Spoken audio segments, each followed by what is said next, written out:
హాస్పిటల్లో 9 నెలలు చూపించామండి. పల్నాడు జిల్లా సత్తెనపల్లిలోని సంజన హాస్పిటల్ అండి. మా మదర్ని ఇక్కడ జాయిన్ చేసామండి. ఇక్కడే ట్రీట్మెంట్ అంతా చేయించాము. అయితే ఏంటంటే వీళ్ళు డెలివరీకి ఎప్పుడు వస్తున్నాయేమో అని చెప్పేసి రూమ్లో తీసుకెళ్ళి డాక్టర్ గారు ఏమో నర్సు నేను ఊడ్చి ఆమెను పంపించింది డెలివరీ చేయడానికి. వాళ్ళిద్దరు వచ్చేసి ఆమెను నొక్కి నొక్కి ఆ బేబీకి తల డ్యామేజ్ చేసేసారు.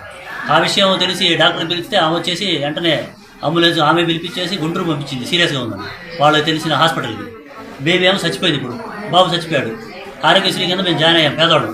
అయితే ఏమేం చేసింది, ఆరోగ్యశ్రీ కోసం డబ్బుల కోసం వేరే బేబీని తెచ్చేసి పక్కన పడుకోబెట్టి ఫోటో తీసుకొని తెచ్చారు. ఇవాళ కేసు అయింది, ఇవాళ బేబీ చచ్చిపోయాడు, ఇది లీగల్ కేసు అవుతుందని చెప్పేసి ఇప్పుడు మళ్ళీ ఆరోగ్యశ్రీ కూడా క్యాన్సిల్ చేసేసి ఏం ఆరోగ్యశ్రీ లేదని చెప్తున్నారు. ఇలాగ ఇక్కడ ఎంత జరుగుతుందండి.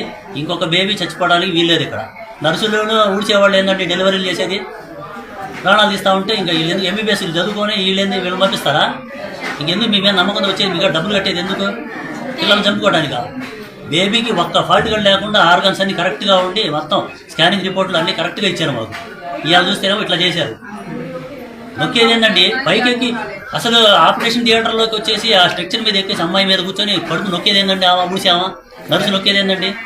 దీని గురించి మీరు యాక్షన్ తీసుకోండి. ఇంకొక బేబీకి ఇలా ఏ హాస్పిటల్లో జరగడానికి వీల్లేదు. మొన్నేమో అక్కడేదో జరిగి కాంపౌండర్ ఇంజక్షన్ చేసి ఒకటి చంపేశాడు. ఇక్కడేమో నర్సు ఏమో బేబీని చంపేసింది. ఇదే పని ఇక్కడ సత్తెనపల్లిలో జరుగుతుంది.